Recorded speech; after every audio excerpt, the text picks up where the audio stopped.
Om Namah Shivaya. Hi friends, how are you? In this video we are going to learn about brachial fluxes. Before going to the topic, please do subscribe to my channel guys. Watch this video. If you like my explanation, please subscribe.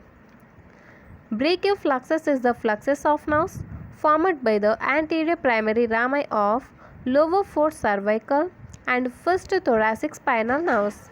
The brachial fluxus is the fluxus of nerves formed by the anterior rami of lower fourth cervical and first thoracic spinal nerves. See here, these are the spinal nerves C5, C6, C7 and C8 and T1. These four are the lower fourth cervical nerves. Okay, these four are the lower fourth cervical nerves and this is the first thoracic spinal nerve. And the brachial fluxes also have little contribution from C4 to T2 spinal nerves. These brachial fluxes also have little contribution from C4 to T2 spinal nerves. What is prefixed brachial fluxes? Okay, what is prefixed brachial fluxes? If the contribution from C4 is large and T2 is absent. If the contribution of brachial fluxes C4 is large and T2 is absent, this is called prefixed brachial fluxes. And the pre is C4. Okay, C4, C5, C6, so like that. This is C4 is pre one. So if C4 is large, we call that prefixed brachial fluxes. Next, what is postfixed brachial fluxes? If the contribution of brachial fluxes from T2 is large and C4 is absent, we call that postfixed brachial fluxes. And the contribution of brachial fluxes from T2 is large and C4 is absent, that is postfixed brachial fluxes. And brachial fluxes consist of the four components. The brachial fluxes consist of four components and the four components are roots, trunks, divisions and cords. These are the components of brachial fluxes. See once again, roots, trunks, divisions and cords. Okay, these are the components of brachial fluxes. Roots and trunks are located in neck region. Roots and trunks located in neck region, and divisions are present behind the clavicle and the cords in the axillary region. Roots and trunks located in neck region and the divisions present behind the clavicle and cords in the axillary region. Next, about the roots. Actually, roots are 5 in number. Okay, roots are 5. I already told you, lower 4 and lower 4 cervical nerves and first thoracic spinal nerve. 4 plus 1, 5. Roots are 5 and these constituted of anterior primary rami of C5 to T1 spinal nerves. C5, C6, C7, C8 and T1. These are the 5 spinal nerves. Roots are 5 in number. Roots are 5 in number and the roots are constituted of anterior primary rami of C5 to T1 spinal nerves. And these roots are located in neck deep to scalenus anterior muscle. These roots are, see here guys, roots are 5 in number and is constituted of anterior primary rami of C5 to T1 spinal nerves. And these roots are located in neck region deep to scalenus anterior muscle. Next component is trunk. Okay, next component is trunk. These trunks are formed from the roots. 3 trunks are formed from roots and the 3 trunks are upper trunk, middle trunk and lower trunk. Okay, These are the three trunks: upper trunk, middle trunk and lower trunk. And the upper trunk is formed from C5C6 roots. C5C6 roots unite to form the upper trunk. And C7 continues as middle trunk.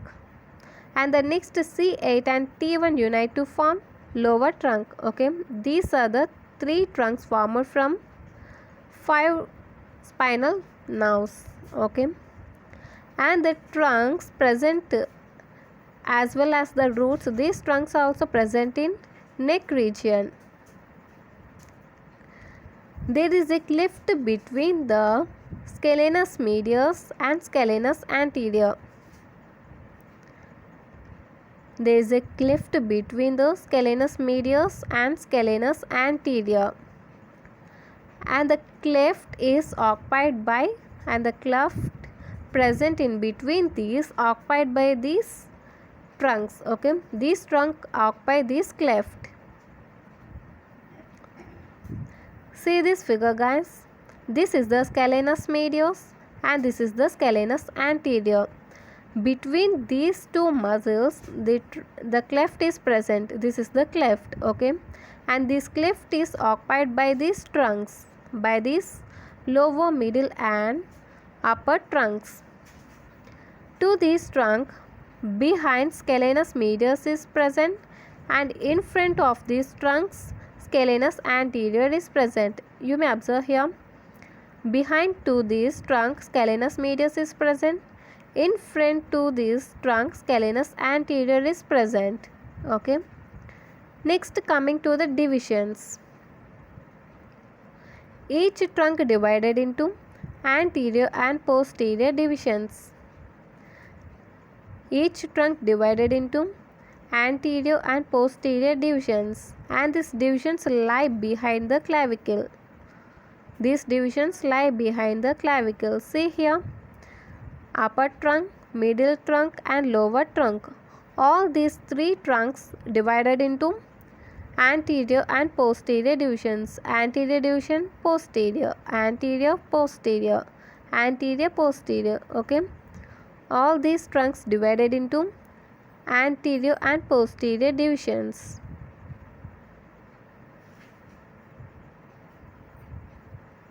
Next, cords. Okay, after divisions, cords are formed. Three cords are formed from these divisions, and the three cords are lateral cord, medial cord and posterior cord. Lateral cord, medial cord and posterior cord. See how these cords are formed. Lateral cord is formed.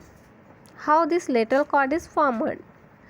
Anterior divisions of upper and middle trunks. Okay, anterior divisions of upper and middle trunks unite to form the lateral cord.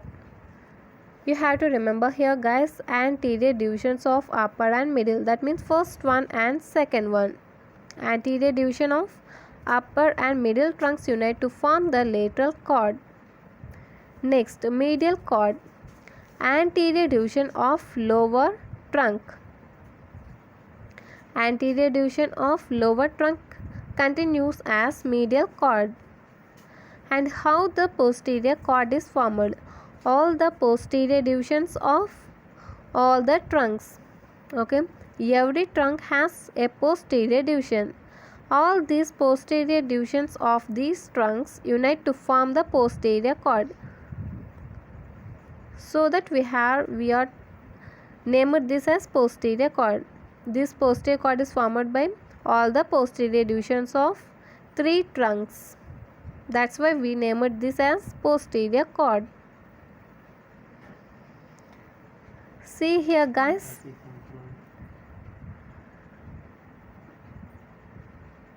I darken the posterior division as thick lines.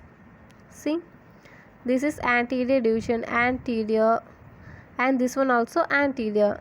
But you can differentiate the anterior and posterior divisions. Okay, the thickened lines are the posterior divisions and the thin ones are anterior divisions. Okay, see here, this is upper, middle and lower trunks, and these are the divisions. Anterior division of upper and middle unite to form the lateral cord. This is the cords. Okay, see here guys, these are the cords, these are the divisions, these are the trunks, and these are the roots. Observe clearly. Anterior division of upper and middle trunks unite to form the lateral cord. Okay, this is the lateral cord. Anterior division of upper and middle cord unite to form the lateral cord. Next, anterior division of, see here, this is the anterior division of lower trunk. Anterior division of lower trunk continues as medial cord. This is the anterior division of lower trunk. It continues as medial cord. And the last one is posterior cord. And the posterior cord is formed by union of all the posterior divisions of all the trunks. Posterior division of upper trunk. This is the posterior division of middle trunk. And this is the posterior division of lower trunk. All these posterior division of all the trunks unite to form the posterior cord. Okay. See here. This is the diagram. C5, C6, C7, C8 and T1. These are the roots. And the C5, C6 unite to form the upper trunk. C7 continues as middle, and C8 and T1 unite to form the lower trunk. Again, all these trunks divides into anterior and posterior divisions. See, anterior posterior, anterior posterior, anterior posterior divisions. Okay, from these divisions cords are formed. Anterior division of upper and middle unite to form the lateral cord. Anterior division of lower trunk continues as medial cord, and all the posterior divisions of all the trunks unite to form the posterior cord. Okay. In next video we are going to learn about the branches of the brachial fluxus. Okay, very important guys, don't miss that video. If you like my explanation, please like, share and vote. Don't forget to subscribe. Thank you guys.